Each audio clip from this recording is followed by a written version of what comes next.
प्यारे विद्यार्थियों नमस्कार। आज की इस वीडियो में हम पढ़ने जा रहे हैं पठन अभियान का गतिविधि पत्रक नंबर 37 यानी कि 37 नंबर जिसकी क्रम संख्या है वो गतिविधि पत्रक पढ़ने जा रहे हैं जो कि आज दिनांक 3/3/2022 के लिए दिया गया है।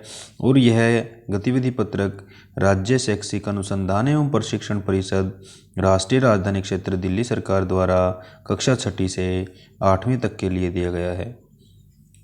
जैसे कि हम रोज़ाना गतिविधि पत्रक करते हैं, सबसे पहले इसमें भी आपने यहाँ पे अपना नाम लिखना है और यहाँ पे अपने शिक्षक या शिक्षिका का नाम लिख देना है।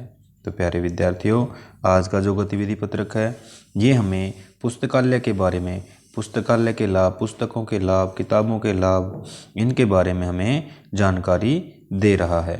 तो आइए पढ़ते हैं पठन अभियान का गतिविधि पत्रक नंबर 37 जिसका शीर्षक है पुस्तकालय। हमारा युग ज्ञान का युग है। पुस्तकालय से ज्ञान वृद्धि में जो सहायता मिलती है वह और कहीं से संभव नहीं है। पुस्तकालय ज्ञान का खजाना होते हैं। भारत में पुस्तकालयों की परंपरा प्राचीन काल से ही रही है। नालंदा तक्षशिला के पुस्तकालय विश्व भर में प्रसिद्ध थे। तो प्यारे विद्यार्थियों, भारत में है ना पुस्तकालयों की परंपरा प्राचीन काल से चली आ रही है। प्राचीन काल में नालंदा के, तक्षशिला के जो पुस्तकालय थे, लाइब्रेरियां थी, वो पूरे संसार में प्रसिद्ध थी। अब आगे देखिए, छपाई की कला के साथ ही भारत में पुस्तकालयों की लोकप्रियता बढ़ती चली गई। जैसे प्रिंट होने लगा, छपाई होने लगी, तो पुस्तकालयों की लोकप्रियता भी बढ़ने लग गई। दिल्ली में दिल्ली पब्लिक लाइब्रेरी की सैकड़ों शाखाएं हैं। तो दिल्ली में एक लाइब्रेरी का नाम है दिल्ली पब्लिक लाइब्रेरी। ये श्यामा प्रसाद मुखर्जी जो रोड है उस पे है, चांदनी चौक मेट्रो स्टेशन के पास में। इसके अलावा दिल्ली में एक नेशनल लाइब्रेरी भी है। नेशनल लाइब्रेरी यानी कि राष्ट्रीय लाइब्रेरी भी है। पुस्तकें मनुष्य के मित्र होती हैं। जो पुस्तकें होती हैं वो क्या होती हैं? मनुष्य की यानी कि आदमी की साथी होती हैं, दोस्त होती हैं। एक और जहाँ वे हमारा मनोरंजन करती हैं वहीं वह हमारा ज्ञान भी बढ़ाती हैं।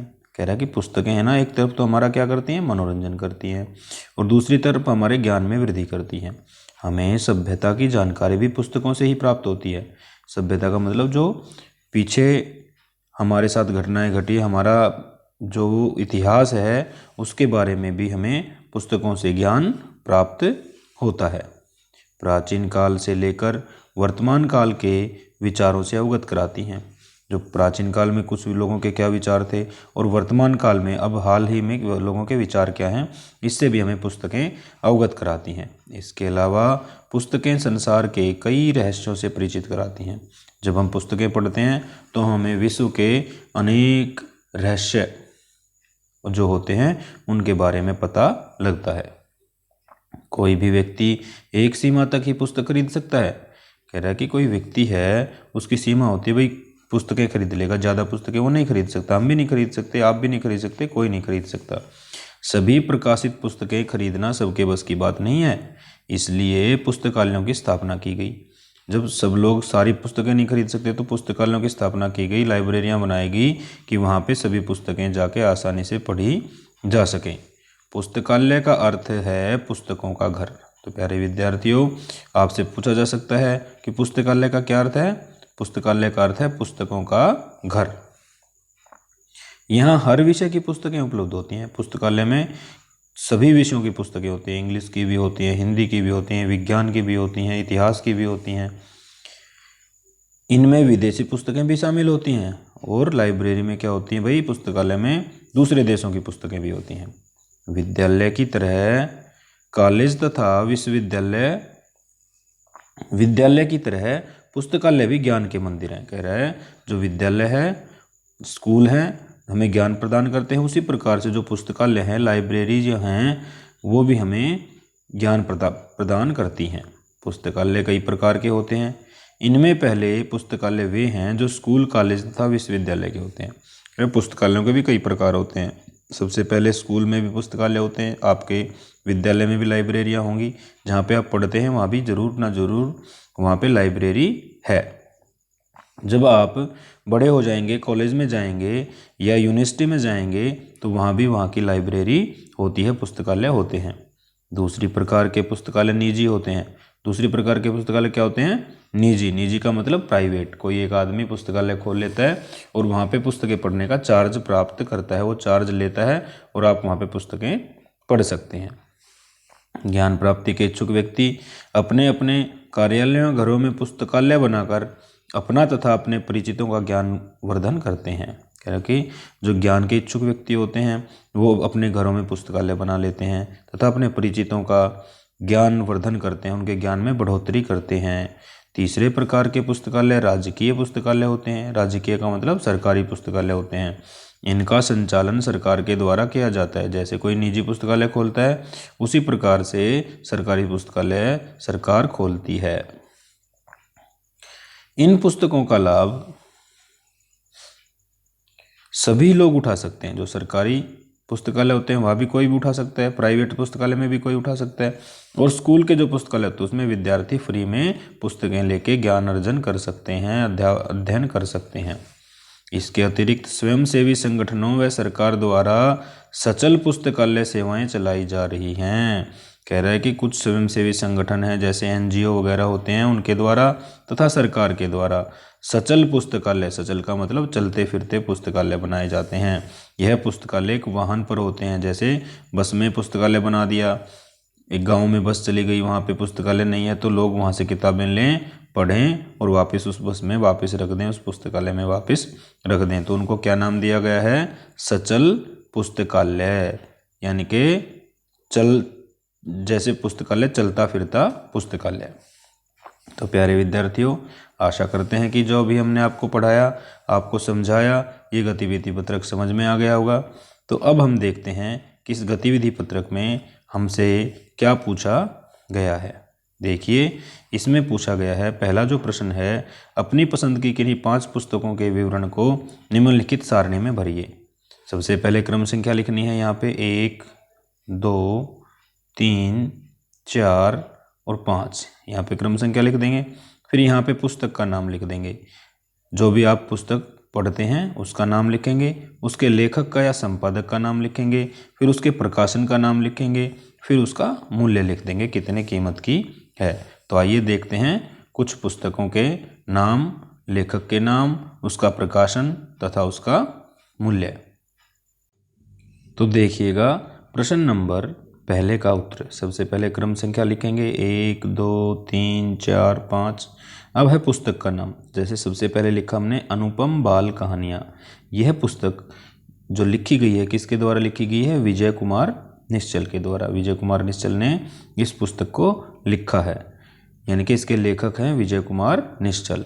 और प्रकाशक कौन है? ममता प्रकाशन। ममता प्रकाशन के द्वारा ये प्रकाशित की गई है, यानी कि छापी गई है।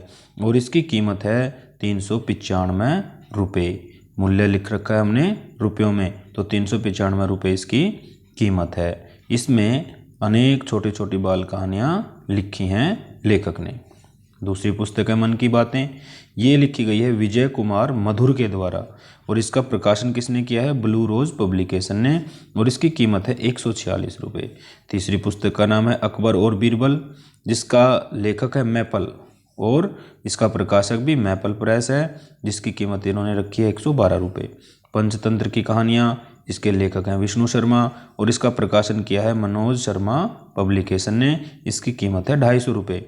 अब आती है गीतांजलि। ये भी पुस्तक का नाम है, जिसके लेखक है रविंद्रनाथ टैगोर, और किसने प्रकाशित किया है इसको? राधा कृष्णन प्रकाशन प्राइवेट लिमिटेड ने।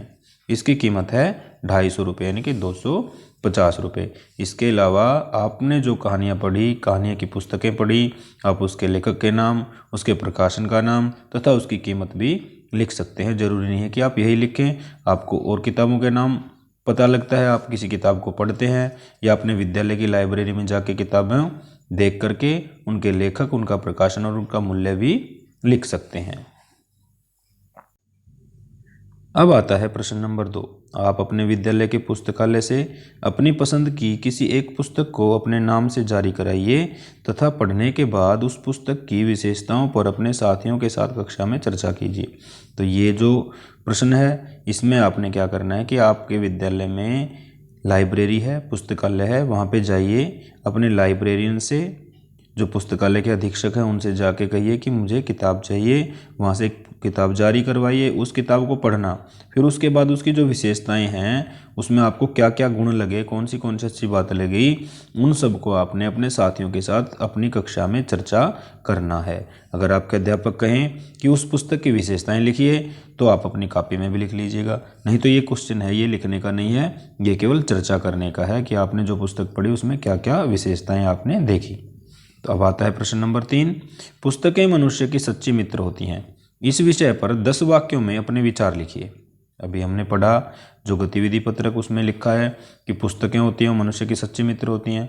तो इसके ऊपर 10 वाक्य हमने लिखने हैं। तो आइए देखते हैं वो 10 वाक्य कौन से हो सकते हैं।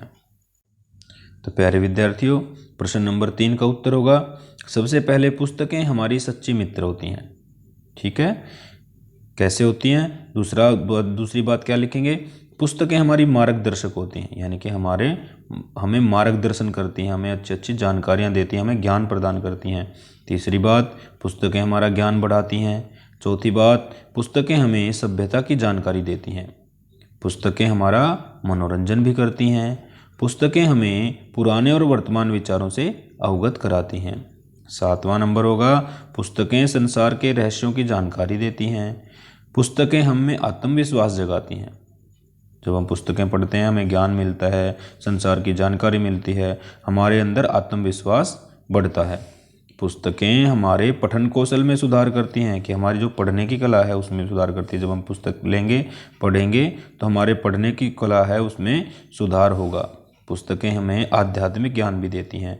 पुस्तकें सामाजिक ज्ञान के साथ साथ, ऐतिहासिक ज्ञान के साथ साथ हमें आध्यात्मिक ज्ञान भी प्रदान करती हैं। इस प्रकार से पुस्तकें हमारी सच्ची मित्र होती हैं, हम इसका वर्णन कर सकते हैं। तो प्यारे विद्यार्थियों, ये थी हमारी आज की पठन अभियान की जो गतिविधि की वर्कशीट दी गई थी, यानी कि गतिविधि पत्रक दिया गया था, एक्टिविटी शीट दी गई थी। आशा करते हैं कि आपको ये अच्छी तरह से समझ में आ गई होगी। तो आप इसके प्रश्न नंबर 1 व प्रश्न नंबर 3 को अपनी नोटबुक में ज़रूर लिख लें, तथा जो आपका गतिविधि पत्रक दे रखा है इसका अध्ययन जरूर करें, उच्चारण के साथ इसको जरूर पढ़ें। और अंत में SCERT ने आपके लिए कोविड के संदर्भ में एक संदेश भेजा है, 2 गज अथवा 6 फीट की शारीरिक दूरी का पालन करें। तो प्यारे विद्यार्थियों, जब भी आप विद्यालय जाते हैं, बाजार में जाते हैं और कहीं जाते हैं, घर से बाहर निकलते हैं, तो कम से कम 2 गज या 6 फीट की शारीरिक दूरी का पालन जरूर करना है। और हमें कोरोना यानी कि कोविड-19 से सुरक्षित रहना है। तो प्यारे विद्यार्थियों, अगर आपको वीडियो अच्छी लगी हो तो हमें कमेंट करके ज़रूर बताइएगा, तथा हमारी वीडियो को लाइक व शेयर ज़रूर करें। जो हमारे चैनल पर नए हैं वो हमारे चैनल को सब्सक्राइब भी ज़रूर कर लें। धन्यवाद।